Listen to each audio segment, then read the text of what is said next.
जय श्री कृष्ण जय माताजी हर हर महादेव। चालो आज આપણે માં સુંધા માતાના સરને જઈએ અને સુંધા માતાજી શું છે તેનો ઇતિહાસ કથા વાર્તા જાણીએ। જય માતાજી। રાજસ્થાનના જાલોરમાં આવેલું મંદિર મુખ્ય બે ભાગમાં વહેંચાયેલું છે। પહેલા ભાગમાં મહાદેવના દર્શન કરી શકાય છે તો બીજા ભાગમાં અંદર વટાવીને જતા સુંધા માતાનું મંદિર ગર્ભગૃહ આવે છે। તો આપણે સુંધા માતાજી વિશે જાણીએ। રાજસ્થાનના જાલોરમાં સ્થિત સુંધા માતાનું મંદિર 900 વર્ષ કરતાં પ્રાચીન છે। અરવલ્લી પર્વતની હારમાળામાં 1220 મીટરની ઊંચાઈએ સુંધા નામની ટેકરીમાં મા બિરાજે છે। આબુથી આશરે 64 કિલોમીટરના અંતરે આ દેવસ્થાન છે। ગુજરાત, રાજસ્થાન સહિત અન્ય રાજ્યોમાંથી ભક્તો માતાના સ્થાને માથું ટેકવવા જતા હોય છે અને તે માથું ટેકવવા દર્શન કરવા આવતા હોય છે। ડીસા એરપોર્ટથી તેનું અંતર 87 કિલોમીટર થાય છે। ઉદયપુરના મહારાણા પ્રતાપ એરપોર્ટથી પણ ત્યાં જઈ શકાય છે। રેલવેથી પહોંચવા માલવાડા સ્ટેશન સુધી જઈને આગળનો પ્રવાસ કરી શકાય છે। ત્યાંથી 17 કિલોમીટરની સ્થાનક આવેલું છે। જાલોર, ભીનમાલ, સિરોહી, અમદાવાદથી સીધી બસોમાં મા સુંધા માતાને દર્શન કરવા માટે મળી રહે છે। મંદિર નજીકના ગામની વાત કરીએ તો એનું નામ રાજપુરા છે। એ પર્વતની તળેટીએ વસ્યું છે। ત્યાંથી મંદિર સાવ નજીક છે। ત્યાંથી મંદિર પહોંચવા ચઢાણ કરી શકાય છે। કહે છે કે જાલોરના ચૌહાણ શાસક ચાચીગદેવે સંવત 1312માં મંદિરનું નિર્માણ કરાવ્યું હતું।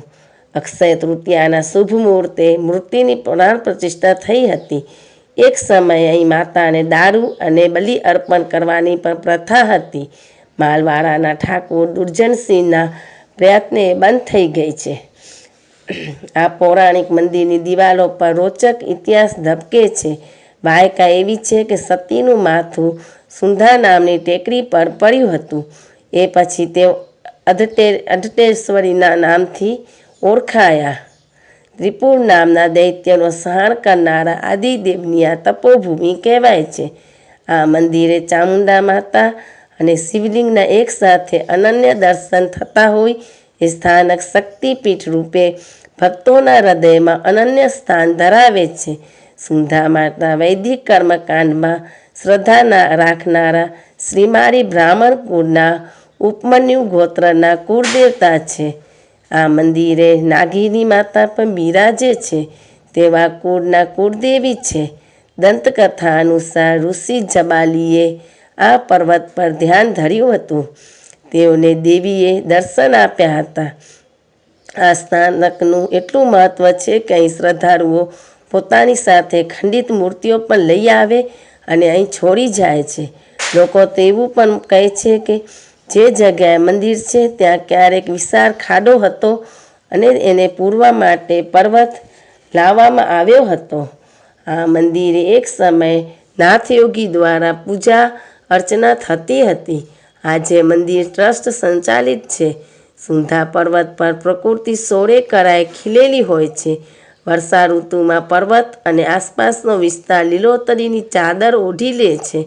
નાના ઝરણાઓ આસપાસ જોવા મળે છે। પાસેના વન્ય અભયારણ્યથી ક્યારેક વળી મોર, ચિત્તા, સસલા માતાનો કૃપા પ્રસાદ દેવા આવી પહોંચે છે। આ સુંદર ટેકરીનું નામ ધીમે ધીમે અપભ્રંશ થઈને સુંધામાં પરિણમ્યું હોય તો નવાઈ નથી। વર્ષોથી ગરાસિયા, રબારી અને રાજપૂત સમાજની આસ્થા મંદિર સાથે જોડાયેલી છે।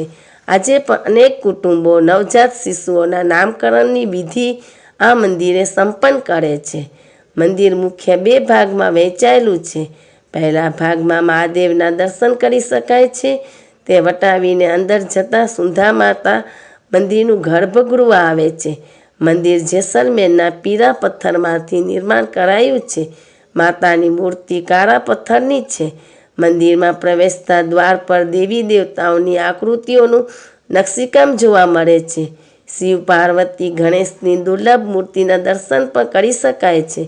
મંદિરની દિવાલો જાણે પૌરાણિક કથાઓને જીવંત કરતા પાનાઓ મંદિરમાં પ્રાચીન શિલાલેખો જોવા મળે છે. સૌથી જૂનો શિલાલેખ ઈસવીસન 1262નો છે. એમાં ચૌહાણ શાસનની જીત સાથે પરમારોના પતનનો ઉલ્લેખ છે. અન્ય 2 શિલાલેખ અનુક્રમે સન 1326 અને 1727ના હોવાનું જણાય છે. સુંધા માતાની સવારની દિવ્ય આરતીનો લાભ લેવા 7 વાગ્યામાં પહોંચી જવું પડે છે, અથવા સાંજે 7 વાગે સંધ્યા આરતીમાં પણ આપણે સહભાગી થઈ શકાય છે. વર્ષમાં 4 વખત આ મંદિરે મેળાનું આયોજન પણ કરવામાં આવે છે. એમાં પણ આપણે જોડાઈ શકીએ છીએ. નવરાત્રિએ માતાના મંદિરે ખૂબ ભીડ જોવા મળે છે. આ મંદિરે પણ અનોખો માહોલ અને વિશાળ મેળામણ નવરાત્રિના દિવસોમાં જોવા મળે છે. તે સમયે પાલનપુર દિશાથી નિયમિત બસની સુવિધાઓ રાખવામાં આવે છે. તાજેતરમાં તીર્થયાત્રીઓ માટે રોપવેની પણ સવલત કરાઈ છે. એ 800 મીટર લાંબો છે અને તળેટીથી એ માત્ર 6 મિનિટના મંદિરમાં જઈ શકાય છે. ટ્રસ્ટે મંદિરની આસપાસ ભક્તો માટે આરામ કરવાની જગ્યાઓ પણ બનાવી છે. તો આ હતો સુંધા માતાજીનો ઇતિહાસ અને એની માહિતી. જય સુંધા માતા કી જય. જય માતાજી. હર હર મહાદેવ.